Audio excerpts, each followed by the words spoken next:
ओम रामाय नमः, कृष्णाय नमः, विष्णवे नमः, नारायणाय नमः, ओम नमः शिवाय, ओम पार्वती पतये नमः, ओम दुर्गाय नमः, ओम सूर्याय नमः, ओम गणेशाय नमः, ओम गणेशाय नमः, ओम नरसिंहदेवाय नमः।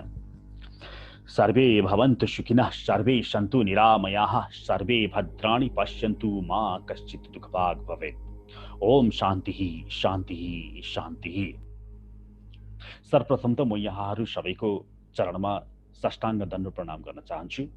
साथै म मेरा गुरुदेव विष्णुपाद परमहंस परिव्राजका आचार्य अष्टोत्तरशत अभय चरणारविन्द भक्तिवेदान्त स्वामी श्रील प्रभुपादको श्री चरणमा पनि साष्टाङ्ग दण्ड प्रणाम गर्न चाहन्छु।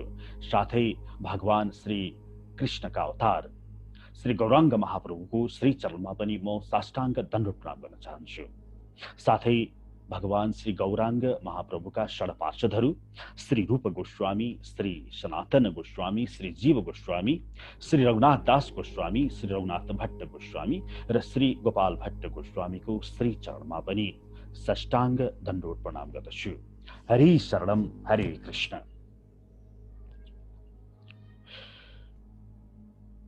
ब्रह्मसूत्र, जसलाई भिक्षु सूत्र पनि भनिन्छ, जसलाई शारीरिक भाष्य वा मीमांसा शारीरिक भाष्य भनेर पनि भनिन्छ, जसको पहिलो मन्त्रले भन्छ अथातो ब्रह्म जिज्ञासा। यसमा तीनटा पादहरू छन्, अथ, अतो र ब्रह्म जिज्ञासा। अथ भन्नाले त्यसपछि भन्ने अर्थ दिन्छ। अर्थात् के को त्यसपछि भन्दाखेरि व्यक्तिले वैराग्यता प्राप्त गरिसकेपछि, नित्य अनित्य वस्तुको विवेक प्राप्त गरिसकेपछि व्यक्तिले शान्त, दम, शम, दम, उपरिथि, तितिक्षा, श्रद्धा, समाधान जस्ता श्री सम्पत्तिले युक्त भइसकेपछि र व्यक्ति जब मुमुक्षु हुन्छ त्यसलाई अर्थ राख्दछ। भगवान श्री आदि शंकराचार्यले यति चारवटा चतुष्टय साधनले सम्पन्न भएपछि भन्नलाई अथले सम्बोधन, अथको परिभाषा त्यसरी गर्नुभयो भने अतःको परिभाषा आदि शंकराचार्यले भन्नुभयो कि उसलाई अब कुनै कर्म जसको फल नाशवान छ त्यस्ता कर्मप्रति उसलाई अब कुनै राग रहेन। अब ऊ हाम्रो भाषामा भन्ने हो भने स्वर्गादि लोकको पक्षमा रहेन। अथः, अथ, अतो ब्रह्म जिज्ञासा। यसको तीन पादमा अथले चतुष्टय साधन सम्पन्न, अतःले अब उसलाई स्वर्गादि लोकको काम पनि कामना रहेन। अब त्यस्ता व्यक्तिले ब्रह्म जिज्ञासा। ब्रह्म जिज्ञासा भन्नाले वास्तवमा यसको मूल म को हुँ, म कहाँबाट आएँ, म कहाँ जान्छु, मेरो प्रयोजन के हो, यसको बारेमा जान्ने उत्कण्ठा, इच्छा राख भनेर ब्रह्मसूत्रले पहिलो वाक्यले भन्यो। जन्मादि यश यतः। दोस्रो ब्रह्मसूत्रले भन्छ भने शास्त्र युनित्वात्, शास्त्रबाट त्यसको अध्ययन गर। अनि तत्तु समन्वयात्, अनि शास्त्रले भनेको कुरालाई समन्वय गर। यसरी चारवटा महावाक्य छन् ब्रह्मसूत्रका पहिलो पादका, पहिलो अध्यायको पहिलो पादका। यहाँ बुझ्नुपर्ने कुरा के छ भने हामी आज यो दोस्रो अध्यायको मूलमा छौं, जहाँ मूलतः तपाई को हो, म को हुँ, जीव के हो, यसको बारेमा चर्चा विचर्चा छ, चर्चा समन्वय छ। सोझो अर्थमा भन्ने हो भने जीवित चेतनायुक्त तपाईबाट घटाइयो मृत तपाई, भने बाँकी के रहन्छ? त्यही हो जीव भनेको। जीव चेतनशील छ, त्यो यो हो कि मृत्यु हुँदाखेरि त्यसमा के छैन त जुन तपाईमा अहिले छ। यो दुईटाको समन्वय गरेर हेर्यो भने तपाईँ को हो भन्ने कुरा त्यसको उत्तर आउँदछ। शास्त्रमा गएर हेर्ने हो भने, अझ तपाईको परिचय लिन खोज्ने हो भने, गीताको 15औं अध्यायको 7औं श्लोकमा भगवान श्रीकृष्णले भन्नुहुन्छ, मामै वांशो जीवलोके जीवभूतः सनातनः मनः षष्ठानि इन्द्रियाणि प्रकृतिष्ठानि कर्षति। अर्थात् तपाई भगवान श्रीहरिको सनातन अंश हुनुहुन्छ भने मन सहित यो 5वटा इन्द्रियहरूको कारणले गर्दाखेरि भौतारिरहनु भएको छ। अमृतस्य वै पुत्र ऋग्वेदले पनि भन्छ 10औं मण्डलको 13औं सूक्तको पहिलो हिस्साले। यसै गरिकन ब्रह्मसूत्रमा पनि 5वटा सूत्रहरू वेदव्यासले लेखिदिएका छन्। अंशो नाना व्यपदेशात् मन्त्रो वर्णाच्च अपि च स्मरति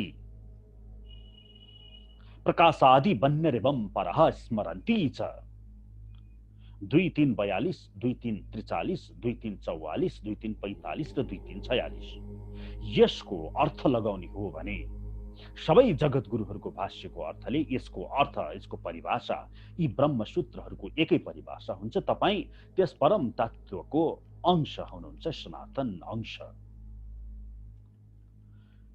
तर यसलाई सनातन अंशलाई शक्ति भनेर पनि भनियो।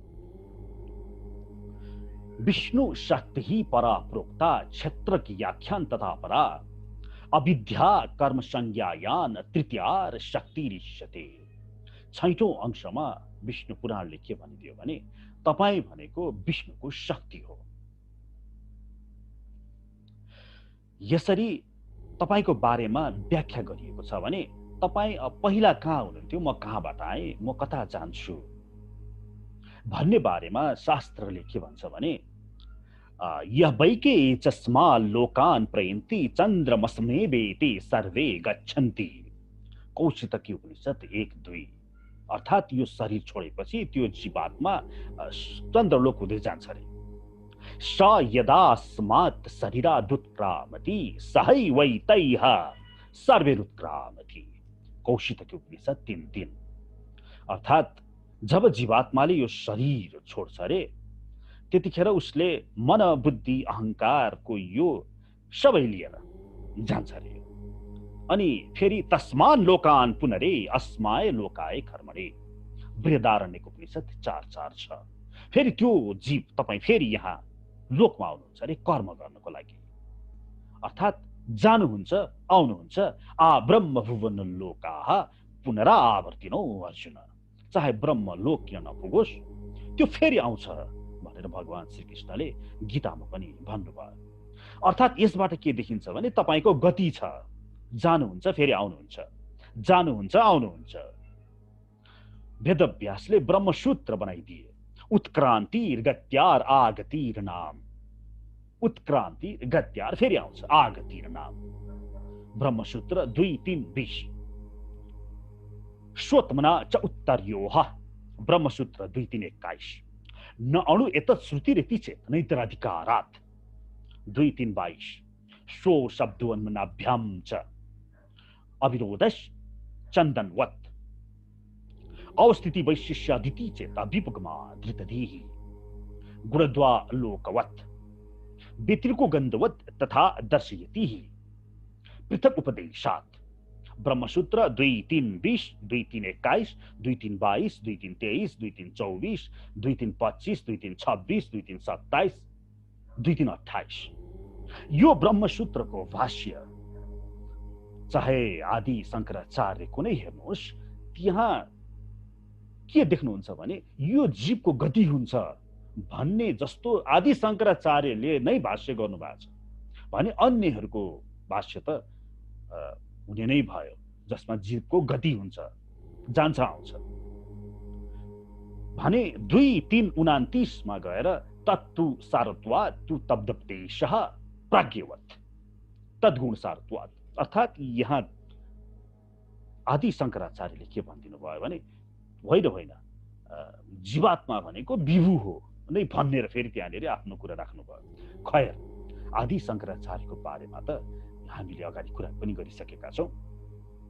उहाँको प्रयोजन अर्कै थियो। अर्थात् यहाँ के देखिन्छ भने यो जीवको गति हुन्छ, जान्छ आउँछ अनि यहाँ कर्म गर्छ फेरि जान्छ। यसरी जीवलाई व्यष्टि आत्मा भनेर यो द्वैत दर्शन हाम्रो दर्शनले परिभाषा गरेको छ। अर्थात् जीव भनेको आत्मा हो, तपाईँ अणु स्वरूप हुनुहुन्छ। बाला अग्रस्त भागस्य सतधा कल्पितस्य च भागो जीवः सविज्ञः जनिन्ताय कल्पिते, श्वेताश्वतरोपनिषद 5:9। अर्थात् यो बाल अर्थात् कपालको टुप्पोलाई लिएर त्यसको 100 टुक्रा पारेर 100 टुक्राको पनि एक टुक्रा लिने हो भने त्यति सानो आध्यात्मिक अणु समान तपाईँ हुनुहुन्छ भनेर हाम्रो शास्त्रले तपाईँ जीवको बारेमा चर्चा गरेको छ। भने तपाईको को हुनुहुन्छ, तपाईको परिचयको बारेमा अचिन्त्य वेदाभेद दर्शनका प्रणेता भगवान श्री चैतन्य महाप्रभुले भन्नुहुन्छ, जीवेरा स्वरूपा होए कृष्णेरा नित्य दास। तपाईको प्राकृतिक स्वरूप जो हो तपाईँ, त्यो भनेको भगवान श्री कृष्णको पुत्र रूपी दास हो तपाईँ। र तपाईको एक मात्र कर्तव्य छ कृष्णकै सेवा गर्ने।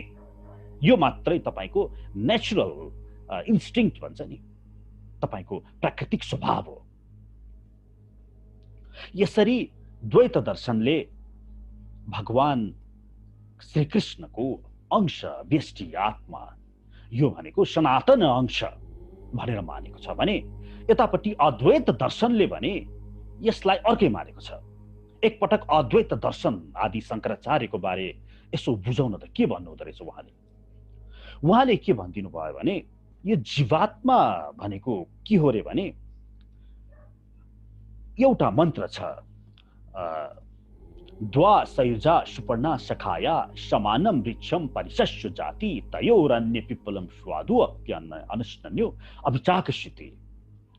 यो ऋग्वेदको पहिलो मण्डलको 164 सूक्तको 20औं मन्त्र। यो मन्त्र श्वेताश्वतर उपनिषदमा पनि छ, 4 छ। यो मन्त्र नारायण उत्तरतापनि उपनिषदमा पनि छ, पहिलो मन्त्र। यो मन्त्र मुण्डको उपनिषदमा पनि छ, 3:1:1। अर्थात् यो मन्त्र धेरै ठाउँमा छ, जसले भन्छ यो शरीरमा दुईटा चरा छ। यो वृक्ष रूपी शरीरमा एउटा चरा चाहिँ नि तपाईँ हो र अर्को चरा चाहिँ नि परमात्मा हो भने यही श्लोकलाई अद्वैत दर्शनले कसरी परिभाषा गरिदियो भने त्यो जुन परमात्मा रूपी स्वरूप छ नि त्यसको छाया पर्न जान्छ रे तपाईको अन्तःकरणमा। अर्थात् तपाईको परमात्मा अर्थात् त्यसलाई उहाँहरूले साक्षी भन्नुभयो, त्यो साक्षीको छाया अन्तःकरणमा जब प्रतिबिम्ब पर्छ त्यो प्रतिबिम्बलाई नै मै हुँ भन्ने आभास हुन्छ रे, त्यसलाई चिदाभास भनेर उहाँले नामाकरण दिनुभयो। र यो चिदाभास भनेको नै अहंकार हो, यो नै मन हो, यो नै जीवात्मा हो। यसरी अद्वैत दर्शनले परिभाषा गरेको छ। अर्थात् जुन जीवात्माले म हुँ भन्ने सोचेको छ यो भने त चिदाभास मात्रै हो, जुन त्यस साक्षीको प्रतिबिम्ब तपाईको अन्तःकरणमा परेको छ। अर्थात् तपाईँ वास्तवमा तपाईको अस्तित्व नै छैन, तपाईँ त बस यो चिदाभास आभास मात्रै हो।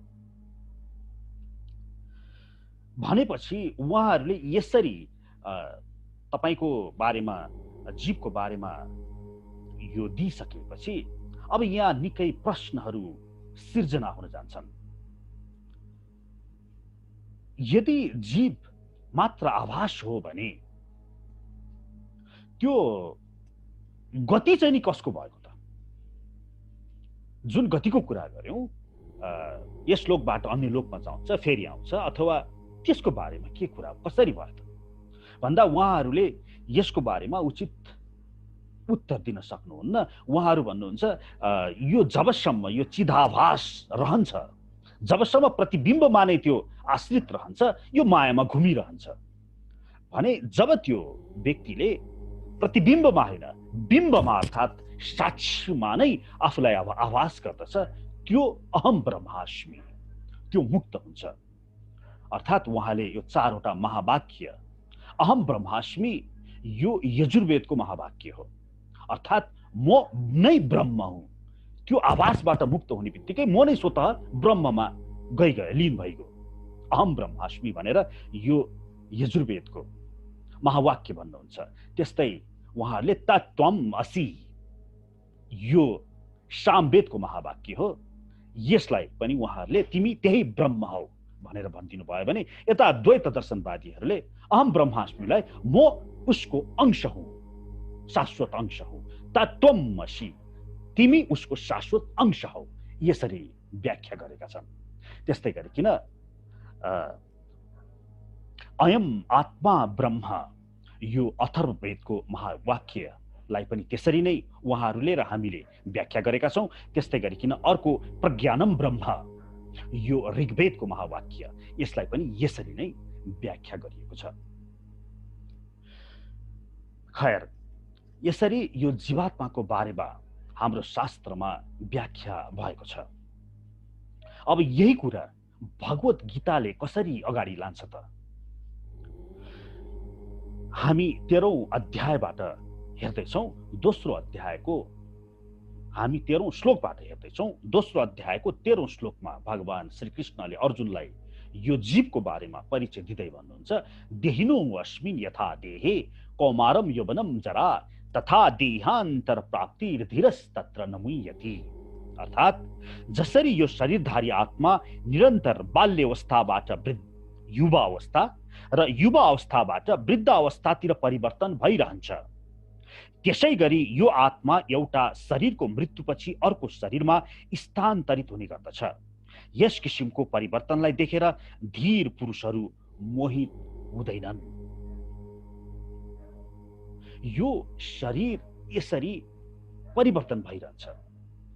कस्तो भएछ भने यसलाई बुझ्नको लागि एउटा सानो उपमा दिन चाहे। एकजना व्यक्ति रहेछ देवदत्त नाम गरेको।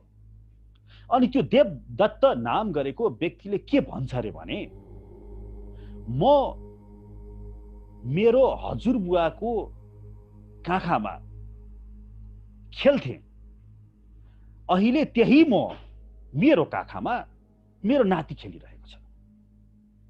यसलाई बुझेर सोच्नुहोस् त, त्यसको शरीर परिवर्तन भयो, त्यो अहिले हजुरबाउ भयो, तर कुनै समयमा त्यो आफ्नो हजुरबुवाको काखमा यसरी नै खेल्थ्यो रे जसरी उसको काखमा अहिले नाति खेलिरहेको छ। यो शरीर परिवर्तनशील छ, तर त्यो म भन्ने छ नि जुन म, त्यो त्यही नै छ। त्यो जब बालकमा तपाईँ क्रीडा गर्नुहुन्थ्यो र अहिले जो तपाईँ हुनुहुन्छ त्यो एउटै छ। त्यसको परिवर्तन हुँदैन, त्यो शाश्वत छ, त्यो स्थिर छ, कुटस्थ छ। वैज्ञानिक परिभाषामा पनि यो शरीर प्रत्येक 6 वर्षमा पूर्ण रूपमा नयाँ हुन्छ भनेर आधुनिक विज्ञानले प्रमाणित गरिसकेको अवस्था छ। अर्थात् तपाईको यो शरीर पूर्ण रूपमा प्रत्येक क्षण यो परिवर्तन भइरहेको छ। यहाँ यो नाक, यो आँखा, यो मुख, यो हात, यिनीहरू प्रत्येक क्षण यो परिवर्तन भइरहेको छ भने 6 वर्षमा तपाईको हड्डी पनि प्रत्येक नयाँ हुन्छ, प्रत्येक 6 वर्षमा। अर्थात् 60 वर्षको एकजना मान्छे छ भने त्यसले 10 चोटि आफ्नो शरीर परिवर्तन गरिसकेको छ। अर्थात् यो पुनर्जन्म त यही जिउँदै हुँदाखेरि हुन्छ, पुनर्जन्म हुनको लागि मर्नु पर्दैन। यो त आधुनिक वैज्ञानिकले प्रमाणित गरिसकेका छन्। र यहाँ भगवान श्रीकृष्णले यही भन्नुहुन्छ कि यो शरीर चाहिँ नि परिवर्तनशील छ। कुनै पनि शरीरको 6 वटा मूल रूपमा अवस्थाहरू हुन्छ। त्यो जन्मन्छ, अनि हुर्कन्छ, अनि केही क्षण त्यसै बस्छ, अनि त्यसले बाल बच्चा पैदा गर्छ, अनि त्यो मुर्झाउँछ, अनि त्यो नष्ट हुन्छ। यो शरीरको त्यही प्रक्रिया चलिरहन्छ। तर त्यहाँ बस्ने त्यो जुन आत्मा छ त्यो परिवर्तनशील छैन, त्यो त्यही छ, तपाईँ जीव रूपी तपाईँ भने। यो शरीर नष्ट भइसकेपछि अब यो आत्मा अर्को शरीरमा स्थानान्तरण गर्दछ। यसलाई ट्रान्समाइग्रेसन अफ सोल भनेर भनिन्छ। भने यसैलाई अद्वैतवादीहरूले यसलाई कसरी भन्नुहुन्छ उहाँहरूले भने, त्यो आत्मा भनेको त छँदै छैन। पहिला सुरु हामी त अणु मान्छौँ नि आफूलाई, तर उहाँहरूले अणु मान्नुहुन्न, अणु स्वीकार गर्नुहुन्न। यो भने त बस एक चिदाभास हो, म ब्रह्म हुँ। त्यो ब्रह्मको प्रतिबिम्ब अन्तःकरणमा परेपछि त्यसलाई नै जीवले मोह भन्न ठान्छ र त्यही चिदाभास मोह। र जबसम्म त्यो प्रतिबिम्बप्रति नै त्यो आसक्त हुन्छ, त्यसले शरीर छोड्दछ। अनि यहाँ चाहिँ नि ट्रान्समाइग्रेसन अफ सोल हुँदैन, यहाँ चाहिँ नि रिइन्कार्नेसन हुन्छ। त्यो रिइन्कार्नेसन र ट्रान्समाइग्रेसन अफ सोलमा के फरक छ भने, रिइन्कार्नेसन अर्थात् यहाँ मैनबत्ती निभ्यो, उता कतै बल्यो, यो रिइन्कार्नेसन भयो भने ट्रान्समाइग्रेसन अफ सोलमा के भयो भने यो अणु बेष्टि आत्मा, अणु रूपी त्यहाँबाट फुत्त बाहिर निस्केर बाहिर गएर अर्कै कतैमा प्रवेश गर्यो। यो द्वैत दर्शनले त्यसरी आत्मालाई, जीवात्मालाई अणु मान्छ भने यो जुन अद्वैत दर्शन छ यो बौद्ध दर्शनसँग केही मिल्दोजुल्दो छ। अब यहाँ हामीले प्रश्न गर्न सक्दछौँ अद्वैतवादीहरूलाई कि तपाईहरूले यसरी जुन व्याख्या गरिरहनु भएको छ यो मात्र चिदाभास हो भनेदेखि त त्यो नरकमा गएर भोगिने चाहिँ नि कुन हो त? हामी द्वैत दर्शनले त के भन्छौँ भने अणुरूप आत्मा त्यसले यातना शरीर प्राप्त गर्दछ अनि नरकमा गएर त्यसले दण्डित हुन्छ वा स्वर्गमा गएर त्यसले भोग भोग्छ भने तपाईको त यो चिदाभास मात्रै हो त। चिदाभास यो त आभासले कसरी यसको गति हुन्छ, यसले स्वर्गलोकमा गएर अथवा नरकलोकमा गएर यसले कसरी आफ्नो भोग भोग्दछ।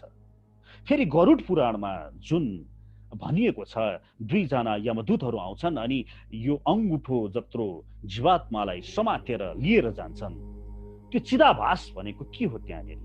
कसरी त्यो चिदाभास आभासलाई समातेर लाने त कुरो आएन नि। यसको उहाँहरूले उचित व्याख्या गर्न सक्नुहुन्न। कि त गरुड पुराण नै मान्नु भएन, कि त स्वर्ग नरक मान्नु भएन। तर त्यो नमानी त सुखै छैन। वैदिक सनातन धर्मी भइसकेपछि समस्त पुराण, समस्त वेद, समस्त उपवेद सबै मान्नुपर्ने नै आवश्यकता छ। यदि तपाईलाई कसैले आफ्नो दर्शन प्रमाणित गर्नको लागि कुनै आंशिक शास्त्रलाई मात्र देखाएर अन्यलाई चाहिँ नि छुट्याउँछ भनेदेखि त बुझ्नुहोस् कि त्यसको व्याख्या अपूर्ण छ। यदि व्याख्या पूर्ण छ भने शास्त्रका सबै चाहे स्मृति हुन्, चाहे पुराण हुन्, चाहे उपनिषद हुन्, चाहे संहिता हुन्, चाहे ब्राह्मण हुन्, चाहे वेदै होस्, यो जताततैबाट उसले भनेको दर्शन प्रमाणित हुनु पर्दछ।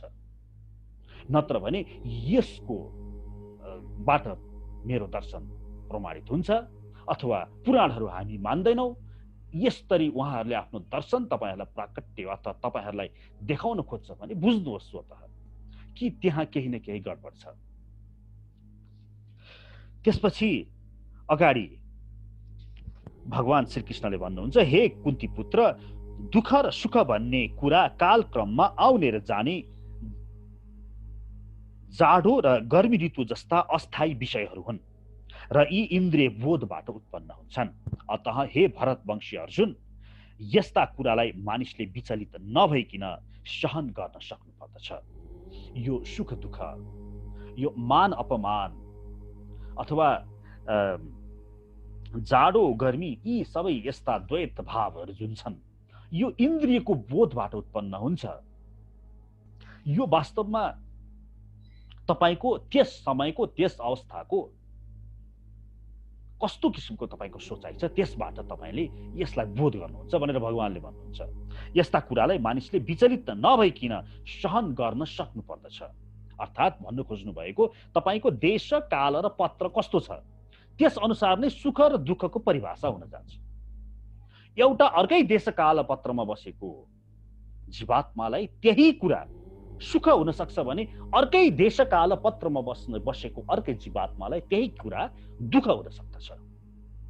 उदाहरणको लागि तपाईको पत्र परिवर्तन गरिदिऊ, तपाईलाई चाहिँ नि एउटा सुँगुरको पत्रमा त्यहाँनेरि बसिसकेपछि त्यही जीवात्मा सुँगुरको शरीरभित्र प्रवेश गराइएको खण्डमा उसलाई मानव विष्टा वा नाली अथवा फोहोर अत्यन्त प्रिय हुन जान्छ भने त्यही जीवात्मालाई जब अन्य शरीर, मानव मनुष्य शरीरमा, त्यो पनि 7औं गुणयुक्त शरीरमा प्रवेश गराइयो भने त्यही विष्टा अथवा बमनकारी हुन जान्छ।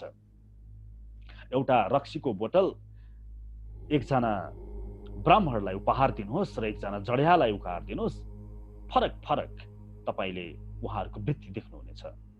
मतलब वस्तु त्यही, तर देशकाल र पत्रको अवस्था अनुसार फरक फरक त्यसप्रति हुने प्रतिक्रियाहरू हुन जान्छन्। यस पृथ्वी लोकमा गुरुत्वाकर्षण शक्ति छ, यसकारण तल र माथिको यहाँ व्याख्या छ। माथि भनेको के, तल भनेको के। तर त्यही व्यक्तिलाई अन्तरिक्षमा लगिदिने हो भने जहाँ गुरुत्वाकर्षण शक्ति छैन, त्यहाँ माथि भने कता, तल भने कता।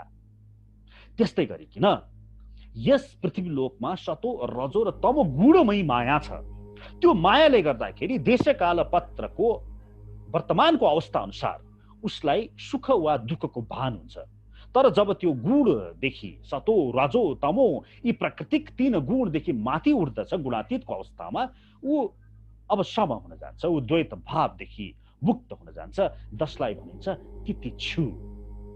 त्यसैले बृहदारण्यको उपनिषद्ले भन्छ नि, शान्तः दान्तः उपरतः तितिक्षु समाहितो भूत्वा आत्मा एव आत्मनं पश्यति। अर्थात् जसले मनलाई नियन्त्रण गर्न सक्छ, जसले बाह्य इन्द्रियहरूलाई नियन्त्रण गर्न सक्दछ, जो तितिक्षु छ, अर्थात् यही द्वैत भावदेखि परको अवस्थामा छ, जो उपरत अर्थात् ईश्वरमा पूर्ण भरोसा भएको व्यक्तित्व छ, त्यसले आत्मा एव आत्मनं पश्यति। त्यसले आत्म साक्षात्कार गर्न त्यसले सामर्थ्यता प्राप्त गर्दछ। जसरी यो शरीरधारी आत्मा निरन्तर बाल्य अवस्थाबाट युवा अवस्थामा, यो मैले अघि के पढेँ, त्यसपछि भगवानले भन्नुहुन्छ, हे पुरुष श्रेष्ठ अर्जुन, जुन व्यक्ति सुख र दुःखबाट विचलित हुँदैन र दुवै अवस्थामा समान रहन्छ, त्यो व्यक्ति निश्चय नै मुक्ति पाउन योग्य हुन्छ। यो अघिकै श्लोकको निरन्तरता हो, द्वैत भावदेखि पर भएको व्यक्ति। असत वस्तुको कुनै चिरस्थायी छैन र सत वस्तुको कुनै परिवर्तन नै हुँदैन। आत्मा र शरीर यी दुवै प्रकृतिको अध्ययन गरेर तत्वदर्शीहरूले यस्तो निष्कर्ष निकाले।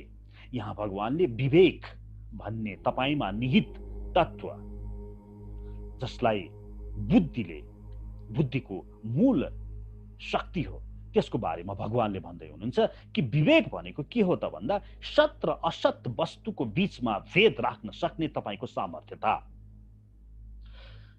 सत्य भनेको ती वस्तु हुन् जुन वस्तु सधैँ रहन्छन्, नित्य रहन्छन्, र असत भनेका ती वस्तुहरू हुन् जुन नित्य रहँदैनन्। असतोमा सद्गमय तमसोमा ज्योतिर्गमय मृत्योर्मा अमृतम गमय भनेर चक्षुष उपनिषदको पहिलो मन्त्रले भन्छ नि। असत्यबाट सत्यमा जाऊ, अँध्यारोबाट उज्यालोमा जाऊ। अर्थात् यहाँ यो असत वस्तु भनेको के हो, सत वस्तु भनेको के हो, यो भगवानले बताउनु हुँदै, यो आत्मा तपाईँ जीवात्मा रूपी तपाईँ सत वस्तु हो भने तपाईको यो शरीर असत्य वस्तु हो भनेर यसमा बताउनुहुन्छ। भने अब हेर्नुहोस्, यो शरीरसँग सम्बन्धित भएका को छन् त? तपाईको पद, तपाईको ऐश्वर्य, तपाईको श्रीमान श्रीमती पुत्र, यो शरीरसँग सम्बन्धित छन् नि। यो शरीर नभए भने तिनीहरूको अस्तित्व स्वतः नष्ट हुन्छ। भन्नुको मतलब यो असत वस्तु, शरीर र शरीरका सम्बन्धी वस्तुहरू, देह देहात्म बुद्धि भन्छ नि, यसमा तपाई लिप्त हुने कि असत वस्तु जुन आत्मा रूपी तपाई हुनुहुन्छ। बुद्धिमान व्यक्तिले जुन सधैँ रहन्छ, जुन शाश्वत हुन्छ, जुन सत्य छ, त्यसमा आफ्नो लिप्तता कायम राख्दछ कि त्यसमा आफ्नो लिप्तता कायम राख्दछ जुन एक दिन गएर नाश हुन्छ। अनि अगाडि भन्नुहुन्छ, अविनाशी तु तद्विद्धि येन सर्वमिदं ततम् विनाशम अव्ययस्य न कश्चित् कर्तुम् अर्हति। अर्थात् यो आत्मा, यो जीवात्माको बारेमा भगवानले अगाडि बताउनु भयो कि यो जीवात्मा कस्तो छ अरे भने यो अविनाशी छ, तर यो यसको फैलावट कस्तो छ अरे भने सर्वमिदम ततम, यो सबै शरीरमा यसको फैलावट छ अरे। अविनाशी तु तद्विद्धि, त्यस्तो बुझ त्यसलाई, अविनाशी बुझ यो जीवलाई, तँलाई आफूलाई। तर यो सर्वमिदम ततम, यो कहाँ बस्छ त यो आत्मा भन्दा हृदय हि एष आत्मा भनेर प्रश्न उपनिषदले भन्यो। प्रश्न उपनिषद 3 छ। हृदय हि एष आत्मा, यो आत्माको स्थान हृदयमा छ अरे। शवा हि एष आत्मा हृदय, छान्दोग्य उपनिषदले पनि भनिदियो यो आत्माको स्थान कहाँ छ? शवा हि एष आत्मा हृदय, हृदयमा छ। हृदय 8:3:3। भगवानले पनि भन्नुभयो गीताको 15औं अध्यायको 15औं श्लोकमा सर्वस्य चहम हृदय सन्निविष्टो, म सबैको हृदयमा बसेको छु। त्यस्तै गरिकन 10औं अध्यायको 20औं श्लोकमा पनि भगवान श्रीकृष्णले गीतामा भन्नुभयो अहम आत्मा गुडाकेश सर्वभूताशय स्थितः, म सबैको हृदयमा बसेको छु। अब प्रश्न आउँछ यो हृदय भनेको चाहिँ के रहेछ? मुटु हो हृदय भनेको? यदि त्यसो हो भने मुटु त ट्रान्सप्लान्ट हुन्छ त आजकल। आजकल त मुटु नै अर्काको मुटु राखिन्छ, अनि त्यसो भए त आत्मै उताको उता हुनुपर्ने हो। तसर्थ यहाँ बुझ्नु आवश्यक छ कि यो हृदय भनेको यो हाम्रो मुटु होइन। यो हृदय भनेको आध्यात्मिक मुटु हो भनौँ न, अर्थात् आध्यात्मिक हृदय हो। आध्यात्मिक हृदय भने के हो त? कसरी बुझ्ने? एकपल्ट कम्प्युटरलाई उपमा दिएर म बुझाउन चाहे। यो कम्प्युटर जुन छ हाम्रो घरमा, यो कम्प्युटरको हार्डवेयर र सफ्टवेयर भन्ने हुन्छ। हार्डवेयर भनेको आँखाले देख्न सकिने भित्र फलाम सलाम तारहरू भए, सफ्टवेयर भनेको त्यसमा इन्स्टल भएको अपरेटिङ सिस्टम आदि भयो। अब म कम्प्युटरको हृदयको बारेमा कुरा गर्दैछु। हार्डवेयरको रूपमा हेर्ने हो भने कम्प्युटरको हृदय कुन हो त? त्यो फलाम सलाममा भित्र हेर्ने हो भने त्यसको माइक्रो प्रोसेसर पक्कै पनि त्यसको हृदय हो, जसलाई देखिन्छ, जसलाई कम्प्युटर फुटालेर हेर्नुभयो भने माइक्रो प्रोसेसर तपाईँले देख्नुहुन्छ। तर सफ्टवेयरको आधारमा हेर्ने हो भने त्यो कम्प्युटरको हृदय कुन हो त भन्दा तपाईँले विन्डोज अपरेटिङ सिस्टम इन्स्टल गर्नुभएको छ भने विन्डोज अपरेटिङ सिस्टमको जुन कन्ट्रोल प्यानलमा जानुभयो होला यहाँहरूले सेटिङहरू मिलाउनको लागि, त्यो त हृदय हो नि त, सफ्टवेयरको हृदय हो नि। त्यस्तै गरिकन यो हाम्रो शरीरको यो बाहिरी हार्डवेयर, यो पृथ्वी जल तेज वायु आकाश मन बुद्धि अहंकारले बनेको शरीरको हृदय भनेको पक्कै पनि यो मुटु हो। यही मुटु हो जुन चाहिँ नि अहिले धड्किरहेको छ भने हाम्रो आध्यात्मिक रूपमा हाम्रो हृदय के हो त भन्दा त्यो हृदय चाहिँ त्यो मूल, त्यहाँ चाहिँ नि गएर यो आत्मा बसेको हुन्छ। र यो आत्मा पनि अणु आत्मा हो। हेर्नुहोस् है, यो अणु आत्मा भनेको भौतिक अणु होइन। त्यसको बारेमा अहिले एकछिनमा प्रश्न हुनेछ।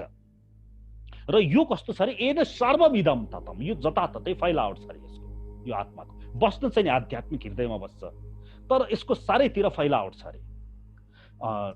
कस्तो फैलावट छ त? किम पश्यत इति तौ होचतुहु भनेर छान्दोग्य उपनिषदमा प्रश्न गरियो। प्रजापतिरुवाच सर्वम एवं इदम आवाम भगव आत्मानं पस्ताव आलोमभ्य आनिख्यभ्य प्रतिरूपमिति। यो चाहिँ नि आत्मा बस्छ हृदयमा, तर यसको फैलावट चाहिँ नि चारैतिर छ अरे। आलोमभ्य, यो लोम, यो टाउको कपालको टुप्पोदेखि लिएर खुट्टाको नङको टुप्पोसम्म अनख्यव्य प्रतिरूपमिति, सबैतिर यसको फैलावट छ। यसरी यो आत्माको बारेमा, यसको फैलावटको बारेमा छान्दोग्य उपनिषद 8:8:1ले पनि व्याख्या गरेको छ। यो कस्तो छ अरे भन्दाखेरि यसको बारेमा 3टा ब्रह्मसूत्र वेदव्यासले लेखिदिएका छन्। एव च आत्मा आकांक्षणीयम न च पर्यायाद अपि विरोधाः विकारा दिव्यः अन्त्य अवस्थितेश्च वैनित्यत्वाद अविशेषः। 2:2:32, 2:2:33, 2:2:34 ब्रह्मसूत्र। यो ब्रह्मसूत्रको हाम्रा जगत गुरुहरूको भाष्य यदि यहाँहरूले हेर्नुभयो भने त्यहाँ यो आत्माको फैलावटको बारेमा नै चर्चा गरिएको छ। कसरी यो सानो आत्मा एउटा कमिलामा पनि फिट हुन्छ र कसरी यो हात्तीमा पनि फिट हुन्छ त भन्दा यसको फैलावट त्यसरी व्याप्त छ, जसरी सूर्य एक ठाउँमा बसेर चारैतिर उज्यालो गर्दछ। र विनाशम अव्ययस्य न कश्चित कर्तुम् अर्हति। यसको विनाश, यो आत्माको विनाश कसैले पनि गर्न सक्दैन भनेर यहाँ भगवान श्री कृष्णले गीताको दोस्रो अध्यायको 17औं श्लोकमा भन्नुहुन्छ।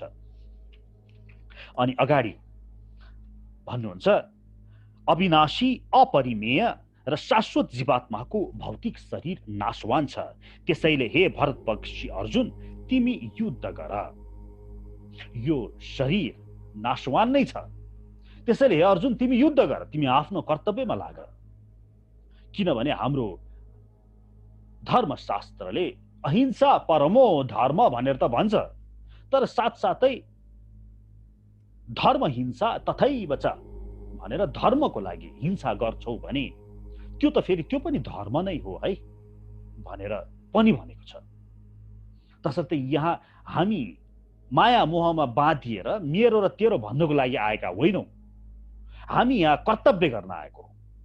तपाईलाई दाँत छ नि, दाँत बिहान दिइयो भने तपाईको कर्तव्य हो दाँत माझ्ने। यहाँ दाँत माझेर मैले दाँत माझे भनेर फुइ लगाउनु पर्ने जरुरत छैन। त्यस्तै गरिकन तपाईको पुत्र भइसकेपछि पुत्रलाई स्याहार सुसार गर्ने तपाईको कर्तव्य हो, त्यो भन्दा बढ्ता केही पनि होइन। मैले मेरो छोरालाई पढाइदिएँ भनेर आफ्नो बाउहरूले भन्छन् नि छोराछोरीलाई, तँलाई त मैले इन्जिनियर बनाइदिएँ, जिन्दगीभर पाले भनेर के को फुइ लाउने? त्यो त दाँत माझ्या जस्तै हो, त्यो गर्नै पर्छ जन्मेपछि। त्यस्तै गरिकन श्रीमतीहरूले आफ्नो श्रीमानको लागि भात पकाउनुहुन्छ, खाना पकाइदिनुहुन्छ, मैले भात पकाएर खुवाइदिएँ भनेर भन्नुपर्ने जरुरत छैन, त्यो तपाईको कर्तव्य हो। त्यस्तै गरिकन श्रीमानहरूले पनि बाहिर गएर दिनभरि नङ्ग्रा खियाएर पैसा कमाएर ल्याउनु, घरमा ल्याउनु उसको कर्तव्य हो, यसमा कुनै फुइ लगाउनु पर्ने जरुरत छैन। सबैले आफ्नो कर्तव्य निहित भएर कार्य गर्नुपर्दछ भनेर हाम्रो वैदिक सनातन धर्मशास्त्रले सबैलाई सिकाएको छ। त्यसैले भगवानले भन्नुहुन्छ यो अविनाशी अपरिमेय शाश्वत जीवात्माको भौतिक शरीर नाशवान छ। यो शरीर नाशवान छ र शरीरसँग सम्बन्धित सबै वस्तु नाशवान छ। तसर्थ यहाँनिर नाशवान छ भन्दैमा फेरि आफ्नो बाउ आमा छोरा छोरीलाई त्याग गरेर कामै नगरेर अकर्मणी हुनु भनेर पनि भगवानको निर्देशन छैन। बस आफ्नो कर्तव्य सम्झेर सबैलाई सेवा गर्ने हाम्रो भनेर भगवानले हामीलाई निर्देशन ORDER अर्डर दिनुभएको छ। र यसैले अर्जुनलाई स्पष्ट दिनुहुन्छ, तिमी कर्तव्य बोध गरेर युद्ध गर। यहाँ कोही नासिनेवाला छैन। तैँले शरीर हत्या गर्दैमा यहाँ कोही पनि नासिँदैन।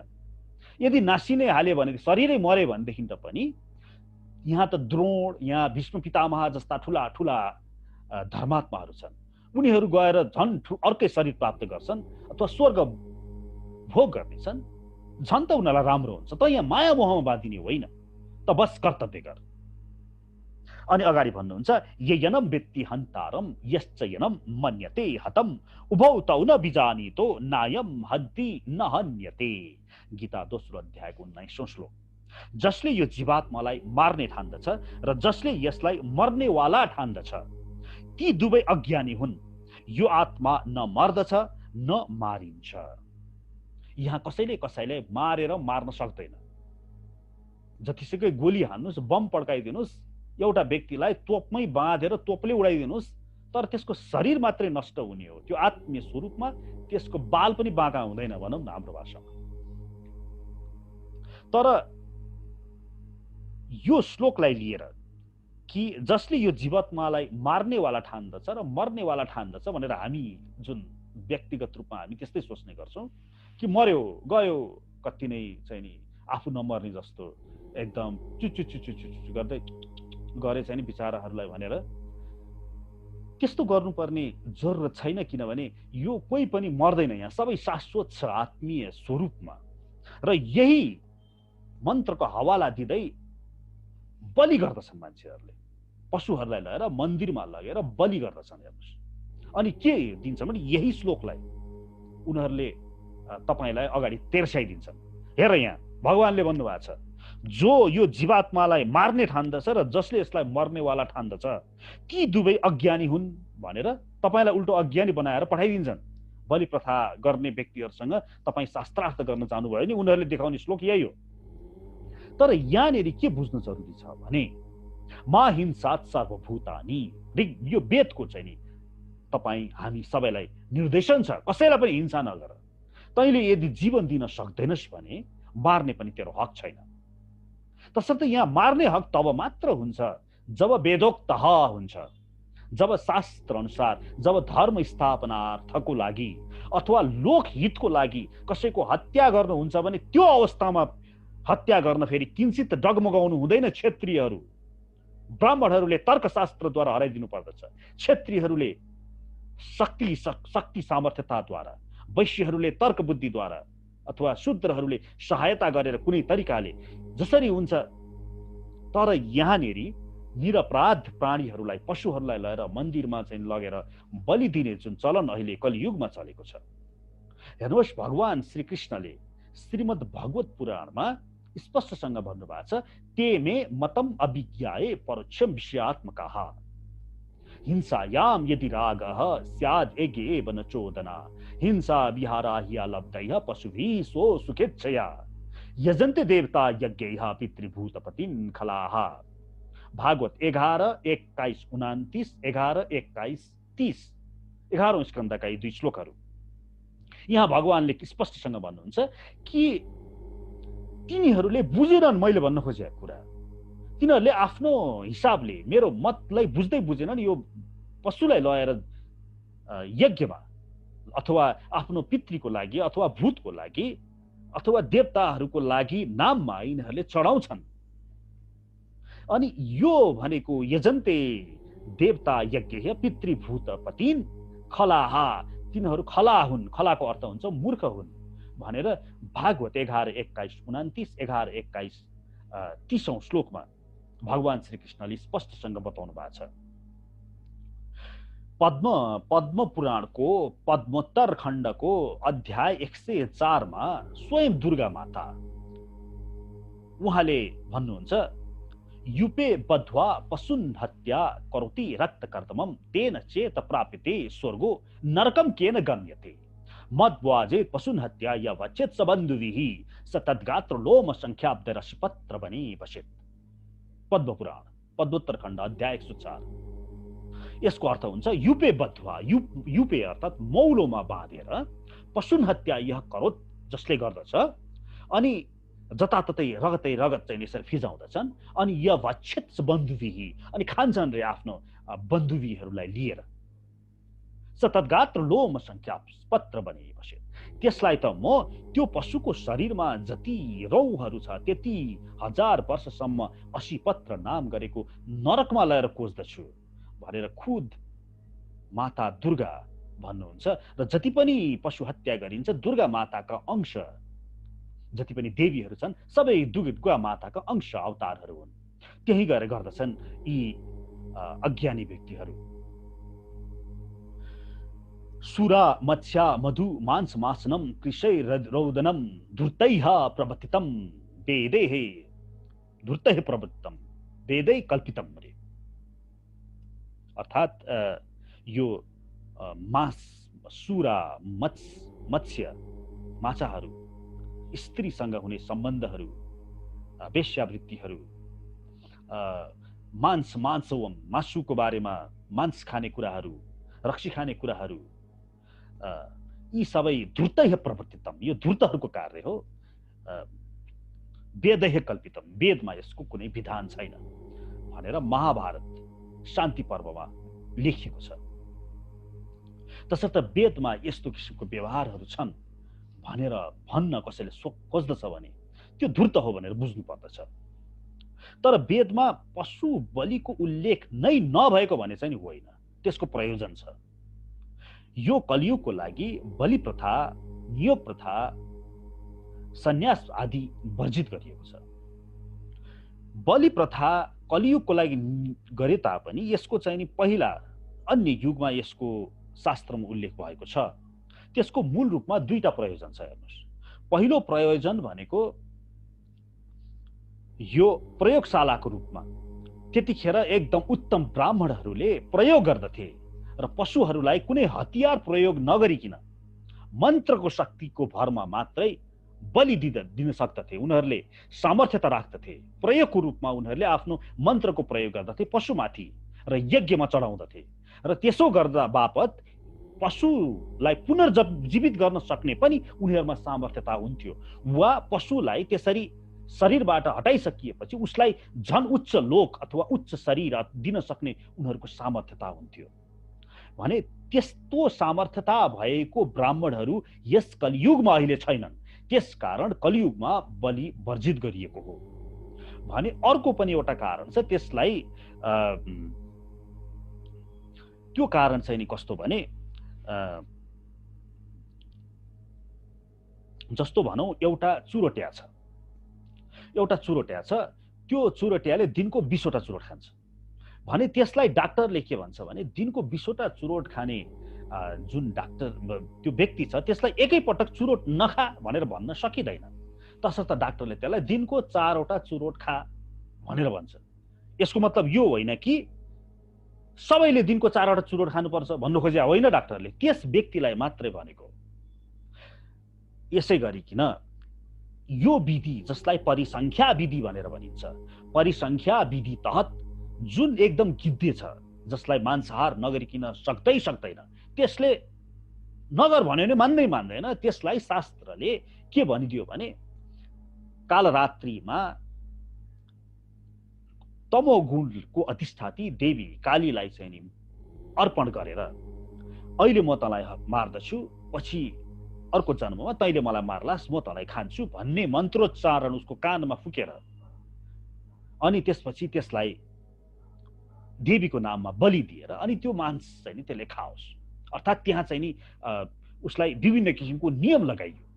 यसरी त्यसरी दुःख दिएर त्यस्तो किसिमको भावना दिएर त्यसले जब मांसाहार गर्दछ अनि त्यसपछि सनै त्यसलाई त्यो प्रति आसक्ति तुर्दछ। जसरी त्यो दिनको 20 वटा चुरोट खाने मान्छे 4 वटा चुरोट खान दियो, बिस्तारै त्यसले चुरोट छोड्दछ।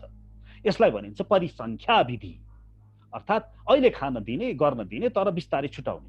यो प्रयोजन तहत बलि प्रथाको उल्लेख शास्त्रमा छ जसलाई परिसंख्या विधि भनिन्छ। यसलाई वाम मार्गीहरूले अपनाउँदछन् तर दक्षिण मार्गीमा यसको पूर्णता वर्जित नै छ। तसर्थ यो मन्त्र देखाएर यनम वित्ति हन्तारम यश्चयनम मन्यत्यहतम उभौ तौ न विजानितो नायम हन्ति नहन्यते। अर्थात् जसले यो जीवात्मालाई मार्ने ठान्दछ र जसले यसलाई मर्नेवाला ठान्दछ ती दुवै अज्ञानी हुन्। यो आत्मा न मर्दछ न मारिन्छ। यो श्लोकलाई देखाउँदै कसैले बलि हत्याको प्रश्रय गर्न खोज्दछ भने तुरुन्त उहाँलाई यसरी हामीले काट्न सक्दछौँ। यी विभिन्न तर्कहरू र शास्त्रीय प्रमाणहरूद्वारा उहाँहरूको अस्त्र, उहाँहरूले दिनुभएको तर्क अप्रमाणित सिद्ध हामी गर्न सक्दछौँ। त्यसपछि अगाडि भगवान श्री कृष्णले भन्नुहुन्छ न जायति म्रियते वा कदाचन नायम भूत्वा भविता वा न भूयः अजो नित्यः शाश्वतो यम पुराणो न हन्यते हन्यमाने शरीरे। अर्थात् आत्माका लागि न कहिले जन्म छ न मृत्यु। आत्मा कहिले जन्मिँदैन र जन्मने छैन। ऊ अजन्मा छ, नित्य छ, शाश्वत छ र पुरातन छ। शरीर मर्दा पनि ऊ मर्दैन। उसको कहिले जन्म भएन, तपाईको जन्म कहिले भएकै छैन। हेर्नुस् है, 3टा कुरा नित्य छन्। एतज् ज्ञेयम नित्यमेव आत्मसंस्थम नातः पर वेदी तव्यम हि किंचित। श्वेताश्वतर उपनिषदले भन्दैछ यो कुरा सधैँ आफ्नो मनमा राख्नु। नातः पर वेदी तव्यम हि किंचित, यो भन्दा पर बुझ्नुपर्ने अर्को कुरा केही पनि छैन रे। भोक्ता भोग्य प्रेरितारम च मत्वा सर्वपुक्तम त्रिविधम ब्रह्मम एतत्। यो संसारमा जम्मा 3टा चीज छ रे, भोक्ता भोग्य र प्रेरक। प्रेरक भनेको श्री कृष्ण, भोक्ता भनेको तपाई जीवात्मा र भोग्य भनेको यो जगत। यो 3टा चीज मात्रै छ रे। अनि यो 3टा चीज शाश्वत छ भनेर शास्त्रले भन्दछ। यो कसैले एकले अर्कालाई पैदा गरेको होइन। यो सबै शाश्वत छ। यो सबै आत्मा शरीर यो चाहिँ नि सबै इनर्जी हो, शक्ति हो एउटा, जुन चाहिँ नि सधैँ थियो र रहिरहनेछ। न एकले अर्कालाई बनाएको, न अर्काबाट एक बनेको। यो बस यो छ। तर यसमा क्षरम प्रधानम अमिताक्षरम हरः क्षरात्मनो विशते देवो एकः। श्वेताश्वतर उपनिषद 1:10 ले भन्छ। तर देव छ त्यहाँ एकले यो जीवात्मा क्षर र अक्षर यो जीवात्मा र यो जगतलाई उसले चाहिँ नि शासन गर्दछ। शासनकर्ता भगवान श्री कृष्ण हुनुहुन्छ। अब यहाँ यही कुरा भनियो कि आत्माको लागि न कहिले जन्म छ न मृत्यु। अब यहाँनेरि व्यक्तिहरूले प्रश्न गर्छन् कि कसरी जन्मै छैन, कोही न कोही बाउ त हुनु पर्यो नि भन्ने तर्क गर्छन्। मान्दैन। अब उनीहरूलाई फेरि कुइरेहरूले आएर law of conservation of energy भनेर पढाइन्छ फेरि विज्ञानमा। त्यहाँनेरि energy can never be created nor it can be destroyed but it can only be transformed from one state to another भनेर फिजिक्समा बकायदासँग पढ्छन्। त्यतिखेर फेरि टाउको हल्लाउँछन्। फेरि इनर्जी भनेको कहिले पनि न पैदा गर्न सकिन्छ न त्यसलाई नष्ट गर्न सकिन्छ, बरु एक अवस्थाबाट अर्को अवस्थामा परिणत भने गर्न सकिन्छ भनेर विज्ञानको यो सिद्धान्त हो। अब यहाँ इनर्जीको बाउ को हो भनेर त्यहाँ चाहिँ नि प्रश्न गर्दैनन् यिनीहरूले। त्यहाँ चाहिँ नि टाउको हल्लाउँछन्। खैरो छाराले गोरो छाराले भनेपछि जे भने पनि मान्दिने, तर आफ्नै शास्त्रले त्यही कुरा भन्दाखेरि त्यहाँ चाहिँ नि प्रतिप्रश्न गर्ने यस्तो किसिमका हिन्दूहरू छन् हाम्रो समाजमा। यहाँ भगवानले स्पष्टसँग भन्नुहुन्छ कि यो आत्मा जुन यो वास्तवमा इनर्जीकै मुस्लो हो। यो आत्मा जुन हाम्रो छ यो कहिले जन्मिँदैन, कहिले मर्दैन र यो अजन्मा छ, नित्य छ, शाश्वत छ र पुरातन छ। तर शरीर चाहिँ नि मरिरहन्छ। यसले विभिन्न शरीर धारण गर्दै घुमिरहन्छ। आफ्नो आफ्नो आफ्नो कुन चाहिँ नि त्यसको विषय भोगमा त्यसको उत्कण्ठा छ, त्यसको आधारमा। अनि अगाडि यसैलाई निरन्तरता दिँदै भगवानले भन्नुहुन्छ वासांसी जीर्णानि यथा विहाय नवानि गृह्णाति नरो प्राणी तथा शरीराणि विहाय जीर्णानि अन्यानि संयाति नवानि देहि। यो श्लोक बहुत प्रचलित छ। 22औं श्लोक हो यो, दोस्रो अध्यायको। यसमा भगवान श्री कृष्णले भन्नुहुन्छ जसरी मानिसले पुराना वस्त्रहरू त्यागेर नयाँ वस्त्र धारण गर्दछ, त्यसै गरी आत्माले पनि पुराना र काम नलाग्ने शरीरलाई त्यागेर नयाँ भौतिक शरीर धारण गर्दछ। यो लुगा फेरेको जस्तै हो।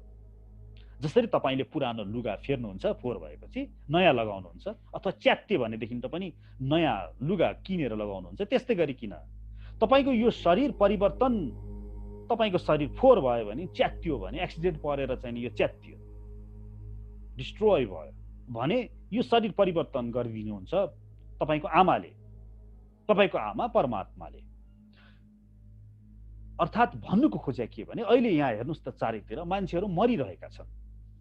यो मर्नु भनेको हाम्रो नजरमा मात्रै बहुत ठुलो कुरो हो के। परमात्माको नजरमा त उसले लुगा फेर्देको मात्रै हो। जसरी एउटा सानो बच्चालाई आमाले लुगा फेर्दिन्छन् अनि त्यो बच्चा लुगा फेर्नु अगाडि घुवा घुवा रुन्छ। किन रुन्छ त भन्दा त्यस बच्चोलाई आफ्नो लुगाप्रति आसक्ति हुन्छ अनि त्यो लुगा फेर्नै मान्दैन। एकछिनपछि त्यो पानी लाउँदाखेरि चिसो पनि हुन्छ होला अनि त्यो रुन्छ त्यो। तर आमाले जबरजस्ती नुहाइदिन्छ त्यसलाई, किनभने आमालाई राम्रोसँग थाहा छ अहिले लुगा फेरेर अर्को नयाँ लुगा लाउने बित्तिकै यो हाँस्छ, यो खुसी हुन्छ भनेर। त्यस्तै गरिकन हामी जीवात्मालाई पनि यो सांसारिकता प्रति बहुत आसक्ति छ। यो आसक्तिले गर्दाखेरि हामी डराएको मात्रै हो। अनि त्यो मर्दाखेरि हुने पीडा, जसरी त्यो बच्चोलाई आफ्नो लुगाप्रति आसक्त थियो र आफ्नो मर्दाखेरि त्यो चिसो पानी लाग्ला भन्ने एकछिनको त्यसलाई डर थियो, त्यसले गर्दाखेरि मात्रै हामी डराएको हो त्यो मृत्युसँग। तर वास्तवमा यदि तपाईँ भगवानको भक्त हुनुहुन्छ र यो सबै भगवत गीतालाई आफ्नो जीवनमा ल्याउनुहुन्छ, तपाईँलाई मृत्युसँग डर लाग्दैन। किनभने मृत्यु भनेको लुगा फेर्ने त हो नि। अनि तपाईँलाई आसक्ति नै छैन, न पुत्रमा, न पत्नीमा, न श्रीमानमा। तपाईँ बस एउटा राम्रो पुत्र भएर, राम्रो श्रीमान भएर, राम्रो बाउआमा भएर व्यवहार गर्नु भएको छ संसारसँग। त्योभन्दा एक स्टेप पनि अगाडि बढ्नु भएको छैन नि। त्यस कारणले गर्दाखेरि तपाईँलाई यो लुगा फेर्ने समय आउँदाखेरि कुनै पनि डर लाग्दैन। जसरी हाम्रा खप्तड बाबा आदिले आफ्नो शरीर त्याग गर्नुहुन्छ, यसो आँखा चिम्लेर ल गएँ है भनेर टाटा बाई बाई गरेर जानुहुन्छ। तर संसारीलाई हेर्नुहोस् त, घुवा घुवा रुवा छ अनि भगवानलाई गाली गरेको छ। भगवान मेरो लगिदियो, कति नै उसको छोरो जस्तो लिएर आएको थियो त्यसले छोरोलाई सँगै। थाहा पनि थिएन जन्मिँदाखेरि पहिला मेरो छोरो हुन्छ मेरो छोरी हुन्छ मेरो लोग्ने हुन्छ भने थाहा थियो र थिएन। एउटा मान्छे थियो अरे गयो बाटोमा अनि जाँदाखेरि त्यसले 1000 रुपियाँ पाएछ अनि ओहो खुसी भएछ। फेरि एकछिनपछि फर्केर आयो फेरि 1000 रुपियाँ हराएछ अनि फेरि दुखी भएछ। अब हेर्नुहोस् त त्यो मान्छे नलिएर गएको थियो पैसा नलिएर आउनेवाला थियो त्यो आफ्नै तालमा थियो तर बेकारमा त्यो 1000 रुपियाँ पाउनु र नपाउनुमा त्यसलाई कत्रो फसाद। त्यही हाल छ जीवको, न लिएर आउनु केही छ न लिएर जानु केही छ तर यो बीचमा आउने सम्बन्ध जुन सम्बन्ध क्षणिक छ जुन सम्बन्ध तपाईको सधैँ हुँदैन न पहिला थियो न अहिले छ अहिले एकछिनलाई देखिया मात्रै हो न हुनेवाला छ र कहिले हुन पनि सक्दैन पनि त्यस्तो सम्बन्धप्रति आई लभ यु र आई लभ यु भनेर अनि त्यसपछि अझै प्राप्त गर्न सकेन भने झुन्डिएर पनि मर्छ।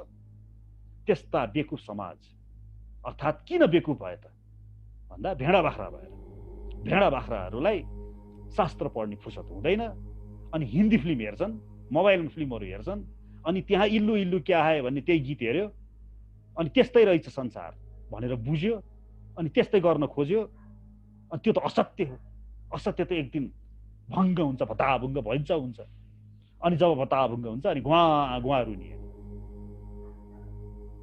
त्यसैले यो आत्माले शरीर मृत्यु भनेको यो शरीरले लुगा फेरेको मात्रै हो।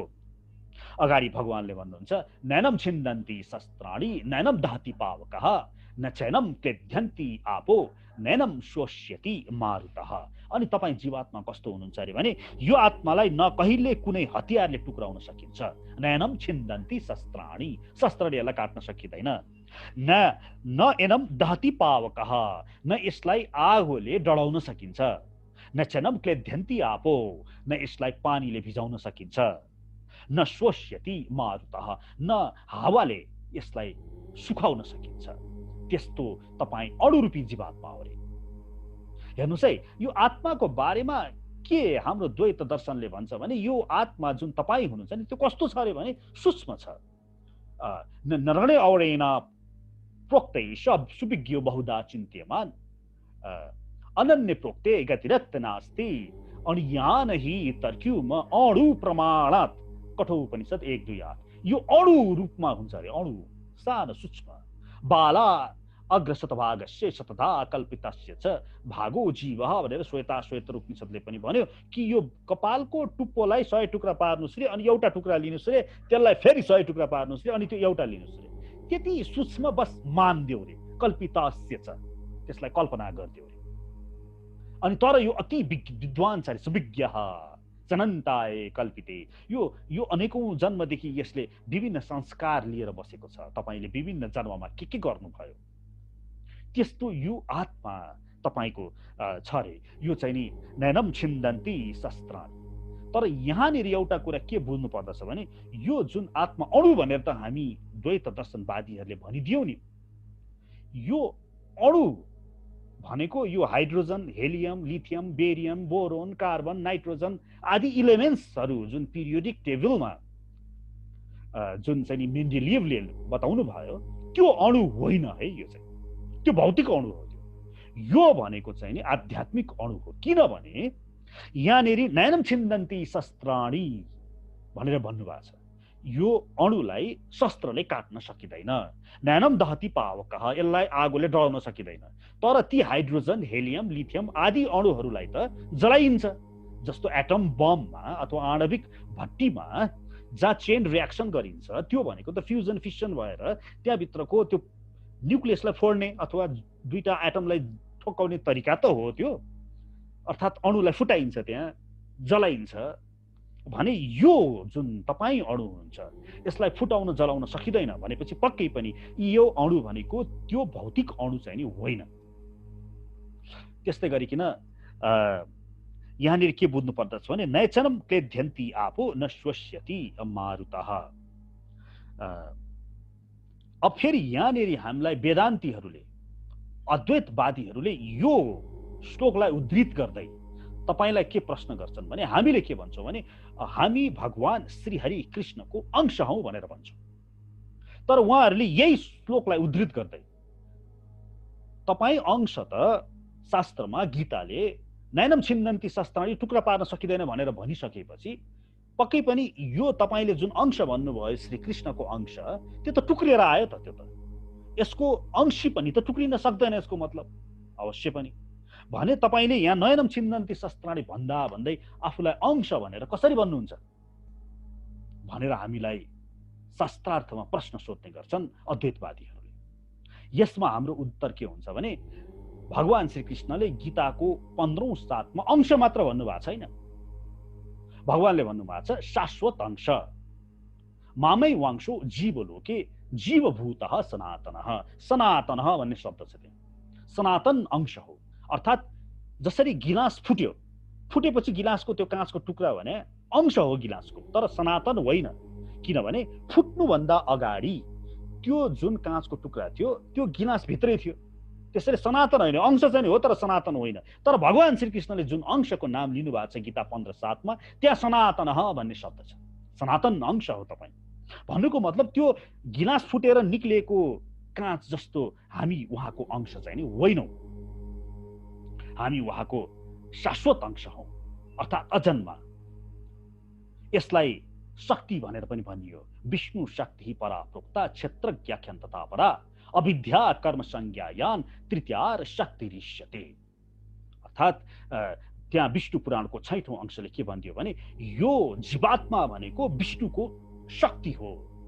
तसर्थ हामी उहाँहरूलाई उत्तर दिँदाखेरि के भन्छौँ भने हामी अंश होइनौँ है, हामी सनातन अंश हौँ। त्यसलाई अर्को शब्दमा भन्नुपर्दा हामी उहाँको चाहिँ नि शक्ति हौँ।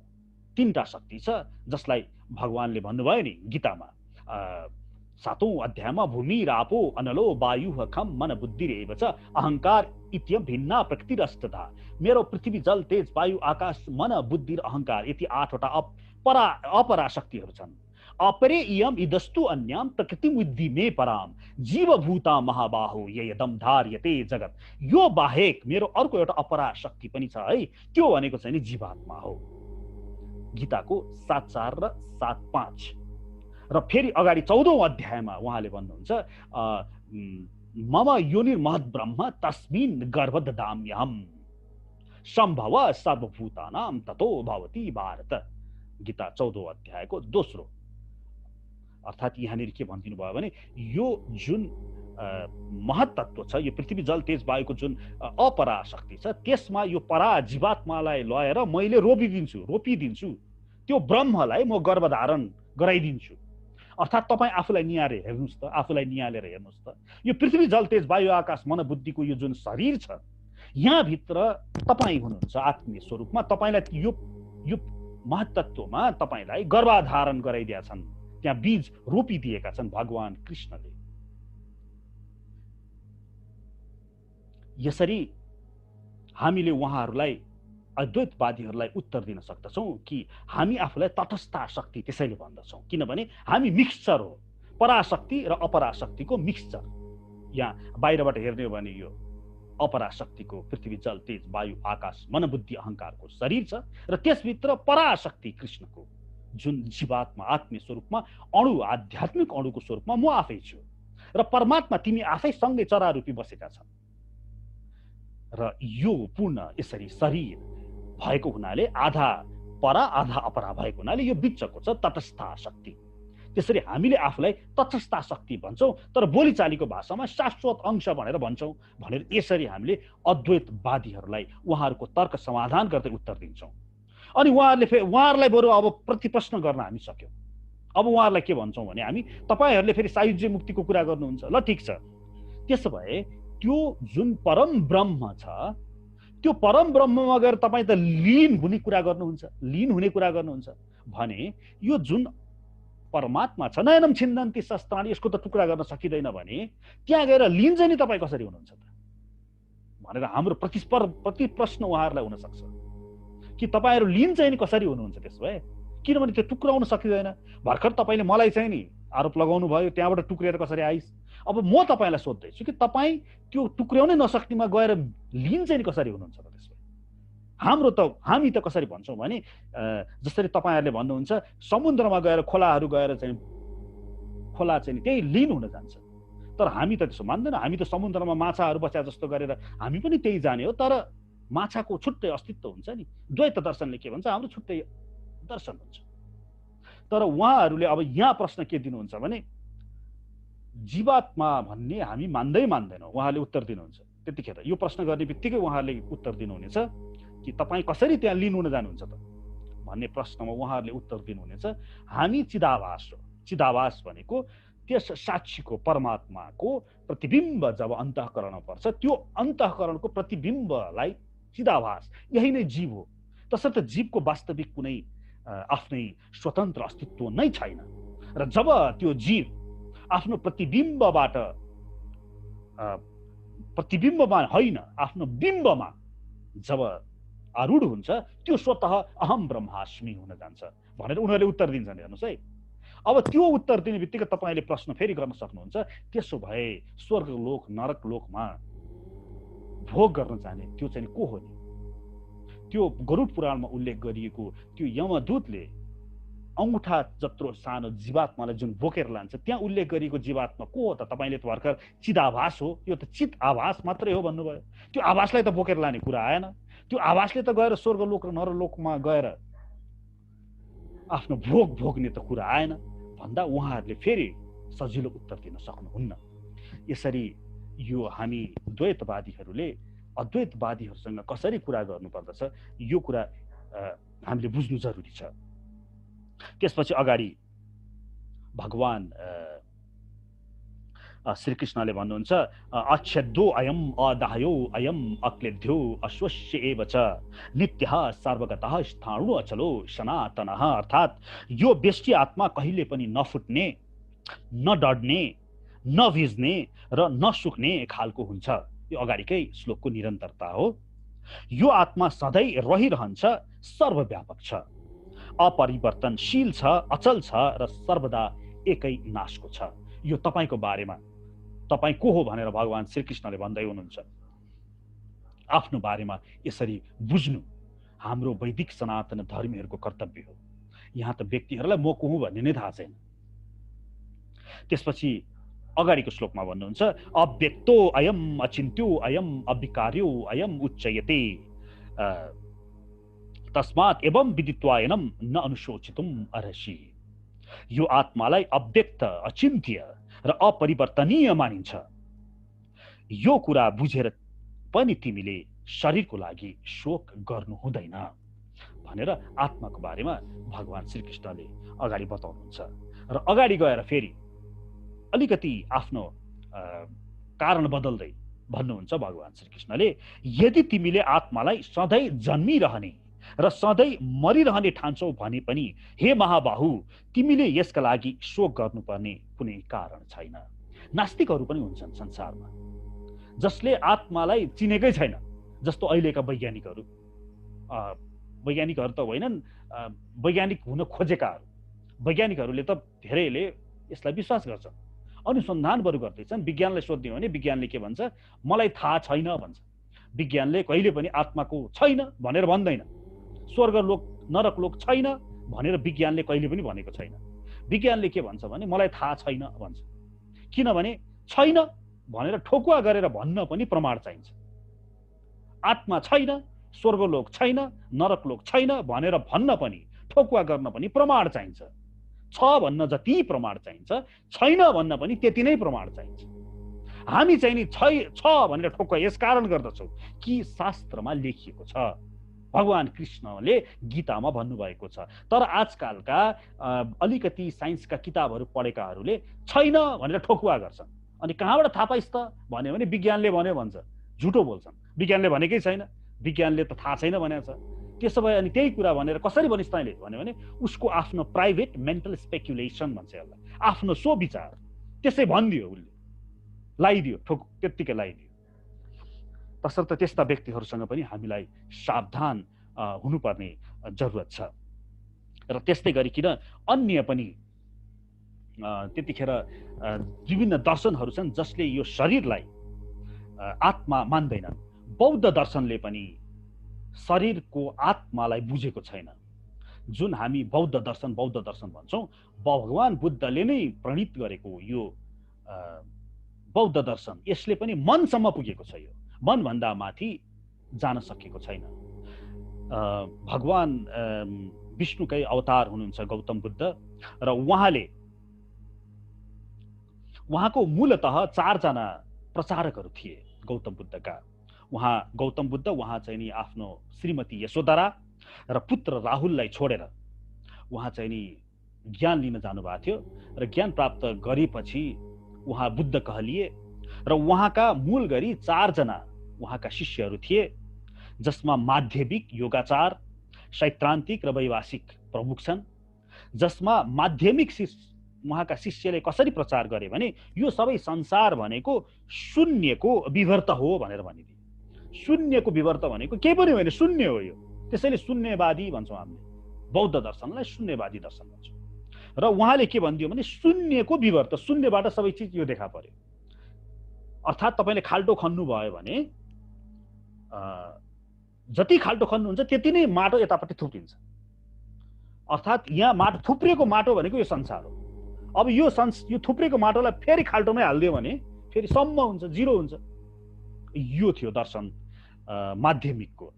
भने अर्का उनका शिष्य थिए योगाचार, उनले के भनिदिए भने होइन यो चाहिँ नि बुद्धिको विवर्त हो, शून्यको होइन कि बुद्धिको चाहिँ नि यो संसार चाहिँ नि विवर्त अर्थात् विस्थापन, त्यो त्यसको फैलावट हो भनेर भनिदिए। भने अर्का एकजना सैद्धान्तिक थिए, उनले चाहिँ नि के भने यो जुन बाहिर देखिएको छ यो अनुमानबाट चाहिँ नि जान्न सकिन्छ, यो अनुमानित हो, कुनै कारण छ त्यसको अनुमान मात्रै हो, यो भित्र चाहिँ केही छैन जस्तो कुरा गर्नुभयो भने उनका अर्का चाहिँ नि शिष्य थिए वैवासिक, जसले के भनिदिए भने होइन जुन बाहिर देखिरहेको छ नि, जस्तो यो मोबाइल यो देखिएको छु भने यसलाई कसरी अनुमान भन्ने, त्यसैले यो अनुमान होइन, यो चाहिँ वास्तविक नै हो भनेर यसरी धेरै मतहरू छ त्यहाँ बौद्ध धर्ममा। जे होस् उहाँहरूले आत्मालाई बुझेका छैनन्।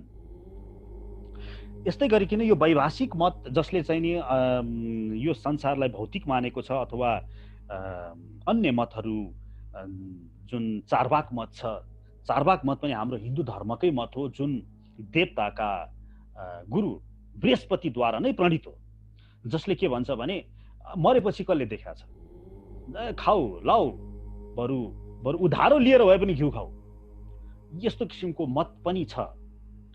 यो मत चाहिँ नि असुरहरूलाई दिग्भ्रमित गर्नको लागि स्वयं बृहस्पतिले यो दर्शन पनि लेखेका छन्। अब यस्ता दर्शनहरूलाई मान्ने हो भनेदेखि त पनि जो जन्मिन्छ त्यो मर्छ नै, भनेपछि मर्ने माथि के को चाहिँ नि सुर्ता लिनु। यदि तपाईँ आत्मामा विश्वास गर्नुहुन्न भने पनि जन्मेपछि पक्का मर्नु छ भने के को सुर्ता भन्ने कुरा चाहिँ नि भगवान श्रीकृष्णले यहाँ भन्नुहुन्छ कि यदि तिमी आत्मालाई सधैँ जन्मिरहने र सधैँ मरिरहने ठान्छौ भने पनि हे महाबाहु तिमीले यसका लागि शोक गर्नुपर्ने कुनै कारण छैन। तर अगाडि भन्नुहुन्छ जातस्य ध्रुवम जन्म मृतस्य च तस्मात् अपरिहार्य अर्थे न सोचतुम अर्हसि। जो जन्मिएको छ त्यो अवश्य पनि मर्छ र मरेपछि फेरि पुनः अवश्य जन्मिन्छ। अतः आफ्नो नगरी हुने कर्तव्यको पालना तिमीले गर्नै पर्दछ र यसमा शोक गर्नु हुँदैन।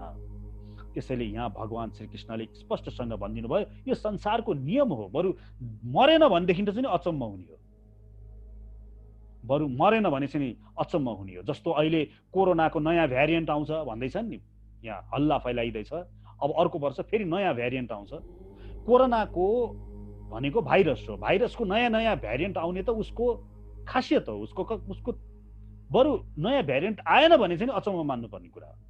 किनभने भाइरस भन्ने बित्तिकै त्यसले आफ्नो स्वरूप परिवर्तन गरिरहन्छ, जसलाई म्युटेसन भनिन्छ। त्यस्तै गरिकन जो जन्मिन्छ त्यो मृत्यु हुन्छ, त्यसको निश्चित छ। आदि शङ्कराचार्यले भन्नुहुन्छ पुनरपि जननम पुनरपि मरणम पुनरपि जननी जठरे शयनम य संसारे खलु दुष्टारे कृपया परे पाहे मुरारे भज गोविन्दम भज गोविन्दम भज गोविन्दम। अर्थात् फेरि जन्म लिन्छौ तिमीले, फेरि मृत्यु हुन्छ तिम्रो, फेरि पुनरपि जननी जठरे शयनम, फेरि कुन चाहिँ जननी हुने हो, कुकुर्नी हुने हो कि बिराली हुने हो कि, कसको जठर हुने हो थाहा छैन तपाईको, कस्तो कर्तव्य छ त्यसमा, कस्तो कर्म छ त्यसमा भर पर्दछ र फेरि जन्म लिन्छौ, फेरि मर्छौ, यो भइरहन्छ। बालस्तावत क्रीडासक्तः, बालक हुँदाखेरि म क्रीडा खेलकुद गर्नमा लागिरहेँ। तरुणस्तावत तरुणीसक्तः, जब म तरुण भए, तरुणी देखेर मक्ख परे, त्यसैमै पछि लाग्ने भए, तरुणीहरू पनि तरुण देखेर मक्ख पर्ने भए। वृद्धस्तावत चिन्तासक्तः, अनि म जब बुढो भएँ नि अहिले, अब मलाई चिन्ताले चाहिँ नि समातेको छ, मेरो नातिले के गर्लान्, मेरो छोरोले के गर्लान्। परे ब्रह्मणी कोपी न सक्तः, भगवान श्री कृष्णलाई बुझ्ने कोही पनि लागेनन् भनेर अचम्म मान्दै भन्नुहुन्छ आदि शङ्कराचार्यले। भज गोविन्दम, भज गोविन्दम, गोविन्दम भज मूढमते, हे मूढमती भएको मूर्ख मान्छेहरू हो। गाली गर्नुभयो अब सबैलाई, हामीलाई आदि शङ्कराचार्यले, हे मूढ, हे मूर्ख, क्या अताल तेरो, गोविन्दलाई भज। प्राप्ति सन्यते मरणे, नहीं नहीं रक्षति ढुकुङ्करण, मृत्यु निश्चित छ, आउँदैछ र त जेको लागि यहाँ आएको हो त्यो कार्य गर।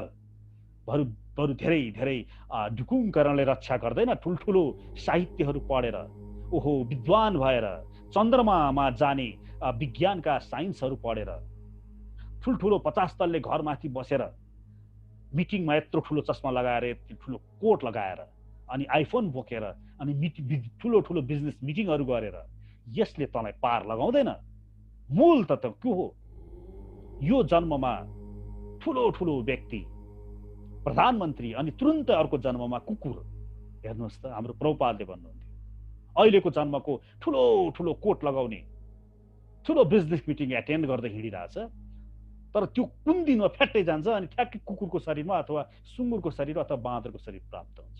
कतिको परिवर्तन, एकैपल्ट कहाँबाट कहाँ पुग्यो। एकपल्ट भगवान श्रीकृष्ण हाँस्नुहुन्छ यसो भुइँमा हेर्दै, अनि रुक्मिणी माताले प्रश्न गर्छिन्, भए भगवान हजुर किन यसरी खित्का छोडेर हाँसिरहनु भएको छ? अनि भगवानले भन्नुहुन्छ, यो कमिला हेर्दै, यो कमिला, यो 18 चोटि यसले इन्द्रजीको शरीर प्राप्त गरिसकेको छ। त्यसैले यहाँ भगवान श्रीकृष्णले भन्नुहुन्छ, पुनरपि जननम, फेरि फेरि यो जातस्य ध्रुव मृत्यु, जसको जन्म हुन्छ त्यसको मृत्यु निश्चित छ, अनि जो मर्छ त्यसको पुनः जन्म पनि निश्चित छ। त्यसैले यो संसारमा चलिरहन्छ, यो चलिरहन्छ, यो हुनेछ, तेरो पनि हुनेछ, अरूको पनि भइरहेछ भने यसमा चाहिँ नि त चाहिँ यसमा नलाग, आफ्नो कर्तव्य कर्मतिर लाग।